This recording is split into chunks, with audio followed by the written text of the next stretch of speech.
Harper Audio presents The Secret War by Max Hastings, read by Stephen Crossley. Introduction. This is a book about some of the most fascinating people who participated in the Second World War. Soldiers, sailors, airmen, civilians had vastly diverse experiences forged by fire, geography, economics, and ideology. People who killed each other were the most conspicuous, but in many ways the least interesting. Outcomes were also profoundly influenced by a host of men and women who never fired a shot. While even in Russia months could elapse between big battles, all the participants waged an unceasing secret war, a struggle for knowledge of the enemy to empower their armies, navies, and air forces through espionage and code-breaking. Lieutenant General Albert Praun, the Wehrmacht's last signals chief, wrote afterwards of the latter, "All aspects of this modern Cold War of the airwaves were carried on constantly even when the guns were silent." The Allies also launched guerrilla and terrorist campaigns wherever in Axis-occupied territories they had means to do so. Covert operations assumed an unprecedented importance. This book does not aspire to be a comprehensive narrative which would fill countless volumes. It is instead a study of both sides' secret war machines and some of the characters who influenced them. It is unlikely that any more game-changing revelations will be forthcoming, save possibly from Soviet archives currently locked by Vladimir Putin.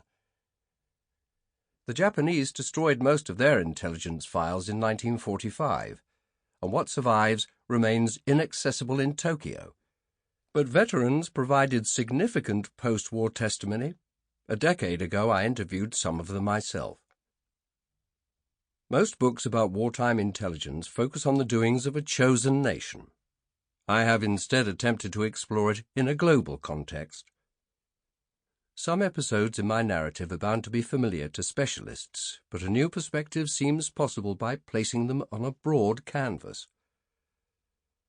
Though spies and codebreakers have generated a vast literature, readers may be as astonished by some of the tales in this book as I have been on discovering them for myself.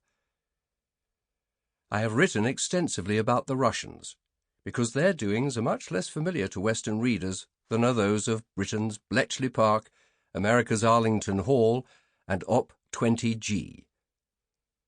I have omitted many legends and made no attempt to retell the most familiar tales of resistance in Western Europe, nor of the Abwehr's agents in Britain and America, who were swiftly imprisoned or turned for the famous double-cross system. By contrast, though the facts of Richard Sorger's and Cicero's doings have been known for many decades, their significance deserves a rethink. The achievements of some secret warriors were as breathtaking as the blunders of others. As I recount here, the British several times allowed sensitive material to be captured which could have been fatal to the ultra-secret. Meanwhile, spy writers dwell obsessively on the treachery of Britain's Cambridge Five, but relatively few recognize what we might call the Washington and Berkeley 500, a small army of American leftists who served as informants for Soviet intelligence.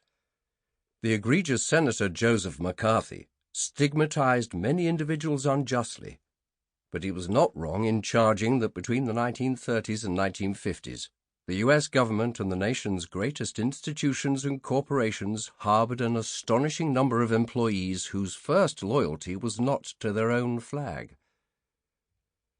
True, between 1941 and 1945 the Russians were supposedly allies of Britain and the United States, but Stalin viewed this relationship with unremitting cynicism, as a merely temporary association for the narrow purpose of destroying the Nazis, with nations that remained the Soviet Union's historic foes and rivals.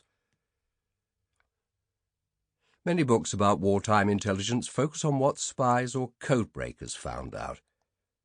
The only question that matters, however, is how far secret knowledge changed outcomes. The scale of Soviet espionage dwarfed that of every other belligerent and yielded a rich technological harvest from Britain and the United States. But Stalin's paranoia crippled exploitation of his Sample complete. Ready to continue?